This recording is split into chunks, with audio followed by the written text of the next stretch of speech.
ದರ್ಶನ್ ಪತ್ನಿ ವಿಜಯಲಕ್ಷ್ಮಿಗೆ ಅಶ್ಲೀಲ ಕಮೆಂಟ್ ಮಾಡಿದ್ದಕ್ಕೆ ಅವರು ಪೊಲೀಸ್ ಸ್ಟೇಷನ್ ಮೆಟ್ಲೇರಿದ್ರು. ಈ ಪ್ರಕರಣಕ್ಕೆ ಸಂಬಂಧಪಟ್ಟಂತೆ ಸೈಬರ್ ಕ್ರೈಮ್ ಪೊಲೀಸರಿಂದ ಈಗ ಮತ್ತಿಬ್ಬರು ಆರೋಪಿಗಳನ್ನ ಅರೆಸ್ಟ್ ಮಾಡಲಾಗಿದೆ. ಲಾಕ್ ಮಾಡಿದ್ದಾರೆ ಪೊಲೀಸರು.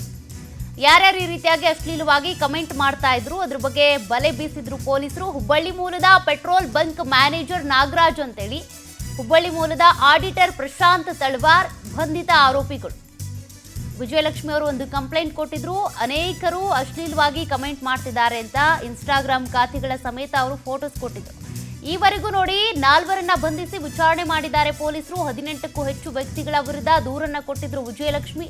ಉಳಿದ ಆರೋಪಿಗಳಿಗಾಗಿ ಈಗ ಬಲೆ ಬೀಸಿದ್ದಾರೆ ಸೈಬರ್ ಕ್ರೈಮ್ ಪೊಲೀಸರು.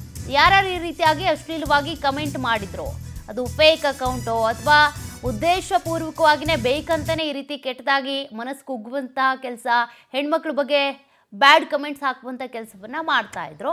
ಅದಕ್ಕೆ ಸಂಬಂಧಪಟ್ಟಂತೆ ವಿಜಯಲಕ್ಷ್ಮಿ ಅವ್ರನ್ನ ಟಾರ್ಗೆಟ್ ಮಾಡಿ ಮೆಸೇಜ್ ಮಾಡ್ತಾ ಇದ್ದವರು, ಕಮೆಂಟ್ ಮಾಡ್ತಾ ಇದ್ದವರು, ಅವ್ರ ವಿರುದ್ಧ ಕಂಪ್ಲೇಂಟನ್ನು ಕೊಟ್ಟಿದ್ರು.